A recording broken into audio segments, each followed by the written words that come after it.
spirit so I can continue. Everybody here knows Kenny. Kenny embodied the word fun, right? Everybody's here that has been touched by Kenny, mostly through laughter. I happened to spend 59 years with Kenny. As soon as Kenny popped out, Kenny and I were like this, right? If there was Keith, there was Kenny. If there was Kenny, there was Keith. Growing up on Shillelagh Drive, Rick and Brad, Keith and Kenny. Matt and Steve Gruel, Keith and Kenny. Kirk and Kevin Clapp. I mean, that was the neighborhood, right? We ruled the neighborhood. Kenny was a blast. Everybody knows Kenny was a blast. And like Sarah, she said it so beautifully. Yes, Yes, she you did, did. Sarah. Kenny was fun. I mean, he wanted, his goal in life was to make everybody laugh, right? And he did. He did it better than anybody. Our first target growing up, of course, was Mom. I remember some of the shenanigans and stuff, and we were like this, right? How can we get Mom today? You know, put the rubber band on a sprayer so she went to do the dishes, she'd get all wet. You know, of course, she had to get the broom, you know. We put the soap on the doorknob so she couldn't open the door because we knew her hands would be wet. We were after her every day. She'd be watching a movie, right? If you don't know my mom, she loves, you know, those love story movies and stuff like that, the dramas. She'd really get into the dramas, you know, so we'd be sitting there and watching movies with her and stuff, and Mom would get up, get a bowl of ice cream, you know. As soon as she'd leave the room, she'd come back in there and she'd sit down and, okay, what happened? You wouldn't believe it, this spaceship came in. It was so funny, and of course, Mom, sorry Mom, a little gullible she is, she's listening, I can't believe that's happened. It continued one thing after another. My mom was a trooper, building forts with us and stuff like that. Well, we got a little bit older. I remember one day, I was driving a Buick LeSabre. We were bored and stuff. What do? Oh, let's target Mom again, right? So we come driving down Shillelagh Drive. It's like I'm driving, we hit the gas, and we pull in the driveway really fast on purpose to make the wheels squeal, you know. We hit the brakes, we run in the house, and we're back and forth, Mom, quick, we're behind, the cops are after us. Mom's opening up like cereal cupboards, you know, trying to get in there. Of course, you know, we're just having fun with Mom. Well, got a little older, Kenny got a car. We got it from Julie, Plymouth Satellite. Remember Julie? Yes, I do. Julie's like, work hard. Kenny, he cut the seats out of the Plymouth Satellite, put beanbags in for seats. True story. All these are true stories, right? So you're driving down the road, right? You go to turn here. That's Kenny, right? Always about having fun. And I could go on for literally weeks. I tried to sit down and think of all the stories. There's so many. They're at work. It's chicken stories and stuff. I mean, Chris is back there and stuff. I mean, the stories that he came up with, and I would tell Chrysler people, they're real. Every one of them are real. That's stuff that happened to him. Gerald called us one day, or texted me, my Uncle Marvin had passed away. Well, we're at work, and Kenny always wore the baseball hat. I mean, that picture of Kenny, right? He always had the baseball hat on, jeans and shirt. He's working, and it's Ken. Uncle Marvin passed away, and his funeral's today. And Ken's like, well, I'm not dressed to go to the funeral. It don't matter, let's go. So it was in Lake Orion, and he's trying to run work at the same time. When we're busy at work, Chris knows, Mark Whelan in the back is my old boss. They know what it's like at work. But anyway, Kenny, he takes care of business and he takes his hat off and he's trying to wet down his hair. Well, his hair's still popping up sideways and stuff, you know. And I can't go like this. He's looking for something, you know. We're at work at Chrysler. There's no hairspray at Chrysler, right? Kenny goes in with our lockup room next to this janitor's closet. He's trying to look through. There got to be something in here and stuff. He finds a bottle of Fantastic. Fantastic. Okay? True story. He gets out the Fantastic. Now he doesn't have a comb or a brush. I don't, maybe Chris, you know what he found, but I don't know. I'm thinking it's a brush to scrub the floor, right? So he puts Fantastic in his hair and scrubs it with this brush to try to get his hair to lay down. We're still running work, so he's ready a little bit beforehand. He's going up to Chrysler people, you know, and they're all real good friends. And he'd like go up to Dave Estalis and sit in front of Dave. Dave, ask me how I look. And Dave would look at him like, oh, huh? Go ahead, ask me how I look. He said, Mom, how do you look? He says, fantastic!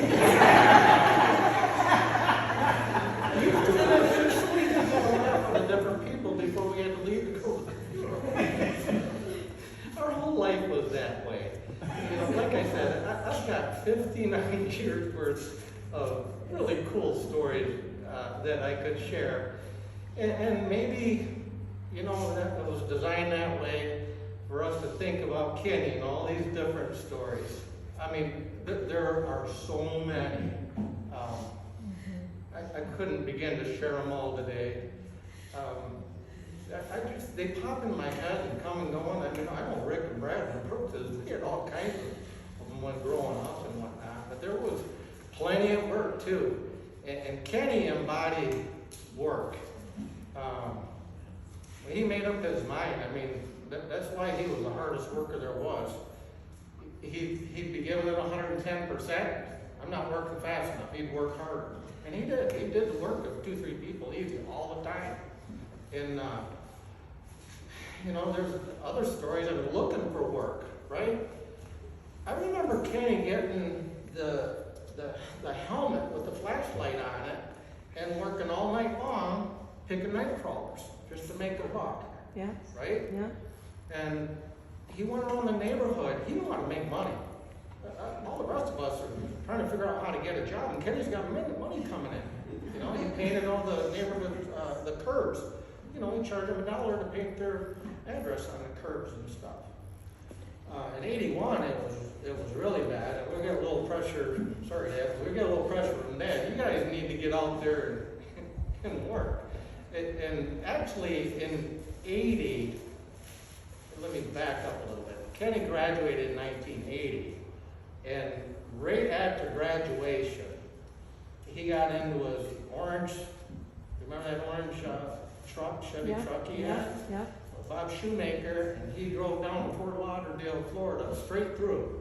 I don't know that he went to graduation. I think it was the day he got out of school. Boom, he's gone. I'm starting my life, right? And we were living at Dad's place in Fort Lauderdale, so we spent about a year there. And then we ended up coming back to Flint. I went to, started to go to college, and Kenny's like, well, where's my next journey, you know? And I know it still tugs at Mom's heartstrings, but on, I think it was on New Year's Eve, my mom was born on New Year's Day. New Year's Eve, Kenny wakes up 3 o'clock in the morning. I thought it was part of my dream. I mean, he had the stick, sleeping bag on the end, and some clothes and stuff. I'm going to Texas. Can't get work here. Dad's after us to get a job. You couldn't wash dishes in '81. It was bad, right? So, Kenny started hitchhiking to Texas. He got robbed in Chicago. He only had $80 to start with. He got robbed. He was so determined. Yeah. I mean, most people, you know, I need to hitchhike back, you know, some form of security. Not Kenny. He slept on the side of the expressway in that sleeping bag, and he's lighting the lighter trying to keep warm. Remember, it's January 1st, right? He continued and hitchhiked to Texas. He lived in boxes, cardboard boxes. And I'm not making this up. Sure. This is Kenny, right?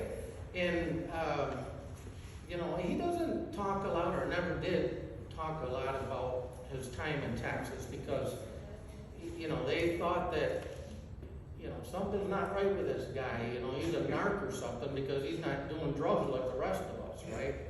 So, you know, he got kind of chased out of there. He got shot at and stuff. And Sarah, I know you know some of these stories. I do. But he really didn't open much. I mean, because it was a really bad experience for him. But that's that same determination that he used with his work ethic. You know, he was so driven to get stuff done. And the side jobs. Kenny had a side job. He always had a side job, right? That's what he did, his work. He enjoyed working. He enjoyed the final product, the pride going along with what he was doing. There was a lot of people at Chrysler that, you know, he remodeled this kitchen, you know, built him a barn here, deck over there, bathroom here. He was working all the time, right? He was going to go off on his own with his own business and construction. Well, what are you going to call it, Ken? Constructions.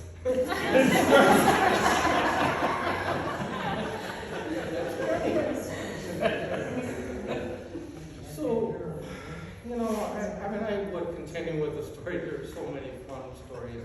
But he was in the hospital. And I went up to see him when this stuff started. He's in bed, and he was asleep. And I sat down in there and stuff and waited for him to wake up. And he wakes up and looks at me and said, "How long you been here?" I said, "About a half hour." He looks around for a minute, and the doctor comes in. The doctor starts talking to him about how he's feeling and blah, blah, blah, and started asking him some questions and whatnot. And Ken told the doctor, forgive me now, but he told the doctor, he says, "Get me the hell out of here. These people will keep me here forever." That's what he said to him. But the doctor didn't know how to respond to that, right? He's just looking back at him, and he said, "Well, you have your biopsy tomorrow." And Ken didn't say anything. He was ready to go. And Ken, you can stay another day, right?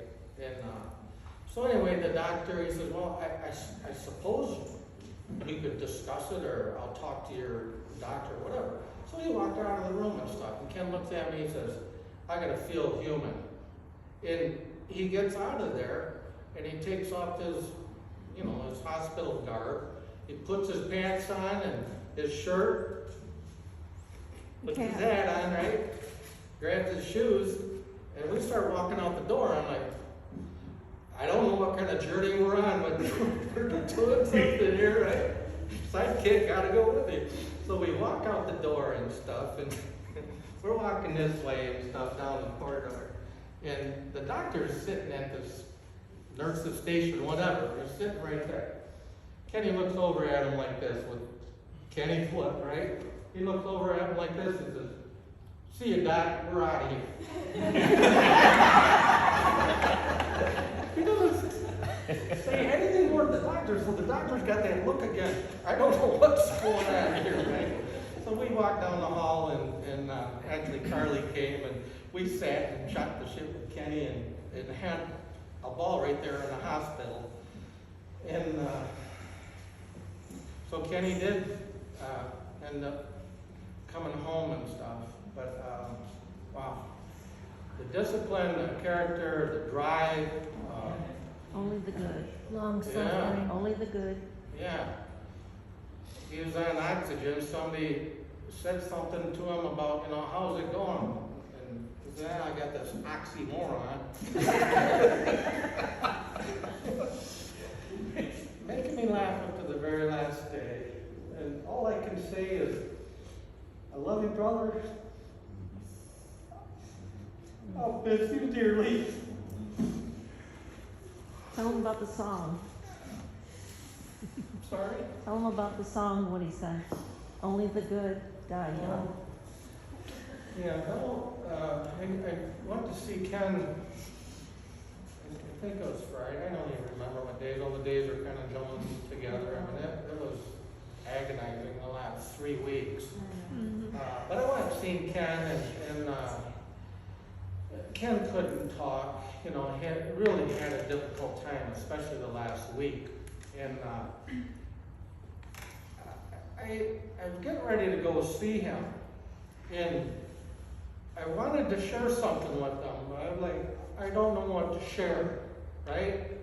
And I was changing my clothes, and there's this coffee cup on the windowsill. There's an angel in there, like made out of like granite or whatever, right? I don't even know where this little angel came from. And I stuck that in my pocket, and then I went to, probably don't even know this though. I went to Rite Aid and I got him a card, and I tried to put my feelings down on a card, and I went over there, and Val graciously let me spend time with Ken. And I sat down there with him, and I had the card, and I started to give it to him, and he grabbed it, and I said, you know, Ken, you can read this later. And I set it down on the coffee table. I said, I don't know how you're supposed to take 59 years worth of feelings and put it in a card like this. If you can read that later, Ken. And I'm sitting there and I'm thinking about this angel, and I'm like thinking to myself, I'm 60 years old, and it's kind of corny giving my brother an angel, right?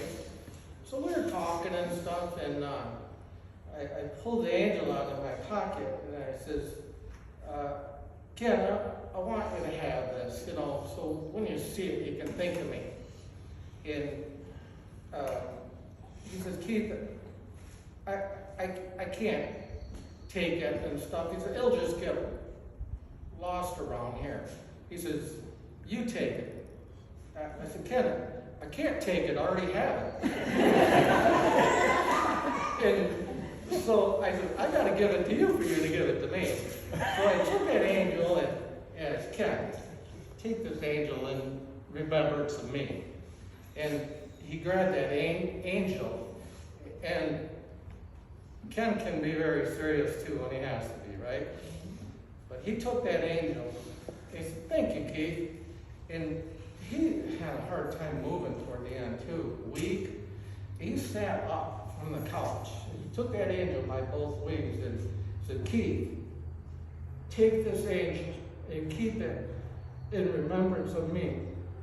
And, you know, it brought tears to my eyes, so I took the angel back. So now I got that angel too to remind me of Ken all the time. So we sat there and we talked some more and stuff, and it was hard because he couldn't, you know, he couldn't speak well and stuff, and I didn't want it to hurt when he spoke.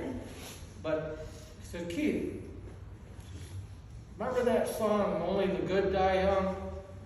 I goes, yeah. He goes, it's true. Yeah, it is, Kenny. Yeah, one of a kind. Yeah. One of a kind.